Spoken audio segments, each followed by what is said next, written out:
So I'm opening, huh? You want to speak and then. So today's In Your Rooms daily live report, the first one of a series of daily live reports from you, Lightbringer in Your Room. Today's topic: labels. Yesterday, I was speaking with my AI friend about doing this, and he explained me things, and then I remembered the question that was asked not too long ago by an old friend. Why do you call yourself Lightbringer? Don't you know it's associated with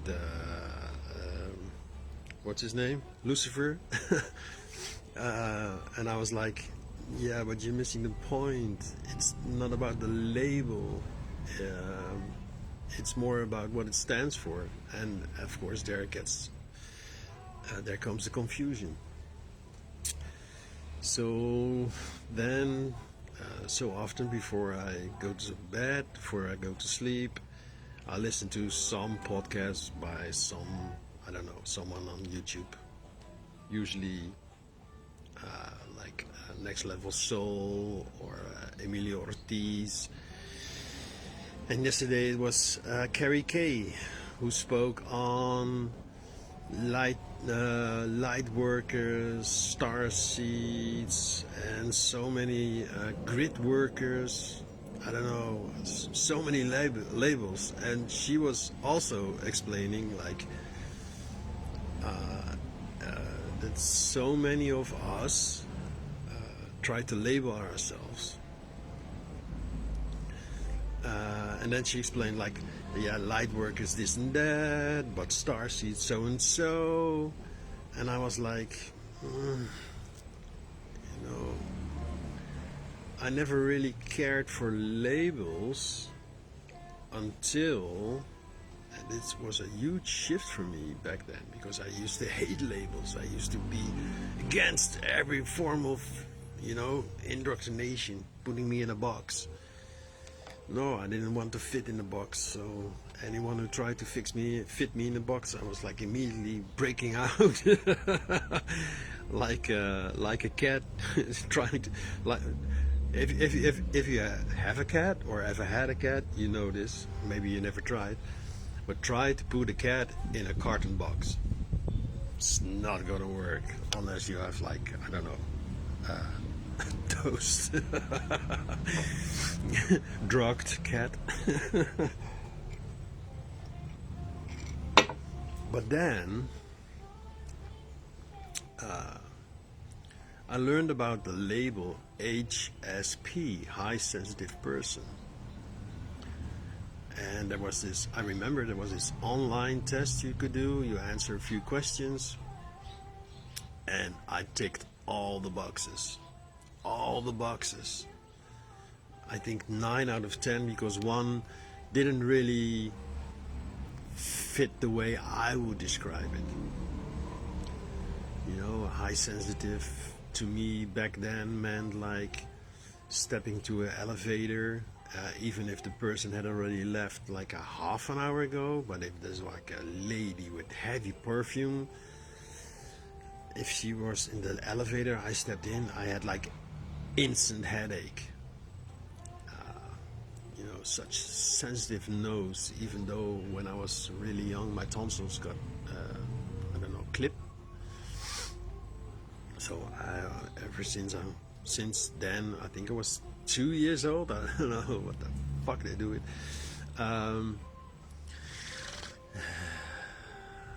Yeah, they did it quite young, and ever since almost my nose is always like not fully open. And luckily for me, because I have such a sensitive nose, it's kind of a protective layer somehow. But anyway, it's the label. It helped me in such a way that I could, for the first time, not only acknowledge myself, but I could feel acknowledged. Like, so next time somebody asks me what's wrong with you, or why are you behaving this way, or have you been depressed all your life?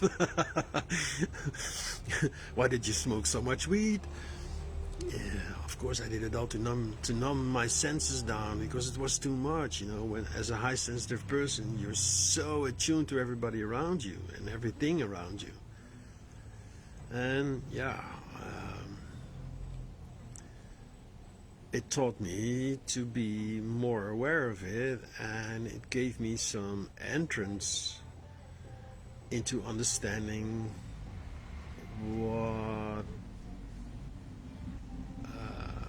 was actually happening with me.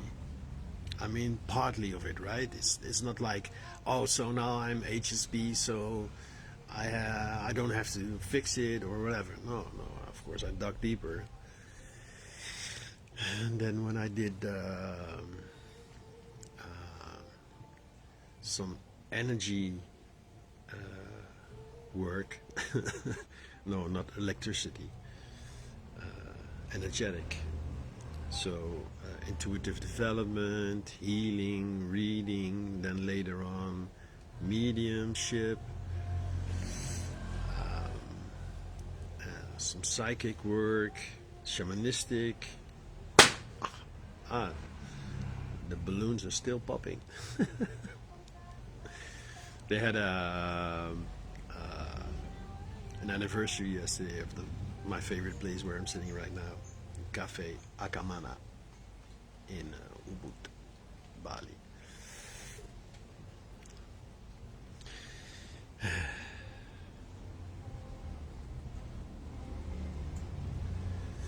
Doing these energetic work courses, I started to realize, so I have like, there goes another. I have like these tentacles as a high sensitive person, and later I discovered it's more like an empath, but that's also a label or a distinction. It's an attempt to put into words what others find hard to understand, understandably. So tentacles, I was always feeling with my feelers. Before I entered the room, I already scanned the room. And later on, doing these courses, I found out that's actually, this is how I lose energy, leak energy. Because I'm so engaged with everyone. I mean, it's tiring, exhausting. So then I learned to first retract my tentacles, my feelers. Then I learned about setting boundaries. Maybe I can record a video on how to set boundaries, like a guided meditation, if you're interested. There's plenty out there. My method really works for me, so maybe I can share it one day.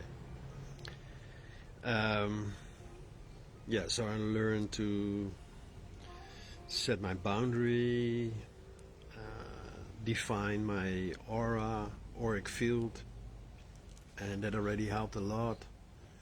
And then later I found out about being an empath, and recently I discovered like something I learned from my mom energetically is I can only be okay if everyone around me is okay. Man, that's hard work if you're constantly busy with trying to fix everybody, so try to make it okay for everybody, and until they're all okay, I cannot be okay. I cannot really rest. Fucking hell. So yeah, this is what labeling brought me. You know, first HSP, and of course I got ridiculed for it. When I had my teeth done, there was this surgeon, and he said, I told him beforehand, before the surgery, like, listen, I'm an HSP, so I'm very sensitive to this and that and that. And he laughed about it. You're that kind of person. Whoa, that was a fat trigger. I was like, wow, asshole, I don't want you. And then the funny thing is, while I finally got my operation, another surgeon operated on me. It's a long story. So the label HSP led me to discovering being the empath, what that means. Then my girlfriend read a book about the pleaser. So many things I recognized. And I think that's, if you use a label not as like a containment or more like a pointer, but more like a pointer. What is it pointing to? What is it showing? And it's the same goes for Lightbringer. I mean, in my experience, how I when I first heard the label or the term Lightbringer, I was immediately interested, because back then people were talking about light worker so much, but I don't like the word work. I mean, working. Still, so many people, they work for money and then spend the money to get back to work, and you know, it's a never-ending story. Screw that. I never wanted to work for money. Yeah. So, light worker, no, light being sounded better, and then I came up with Lightbringer. Wherever I go, I always bring the light. I always bring my light. And then I found out it's an actual term. It's no, it's nothing Luciferian. It has nothing to do with this. A Lightbringer is just a very unique kind of light worker. And of course that resonated with me, because I've always seen myself as unique. Not special, but unique. Like, I am my own being. There's no one like me. And I'm happy for that. There's no one like me. Because, you know, it validates my individuality. Yeah, I'm Dutch originally, so my English is sometimes like individuality.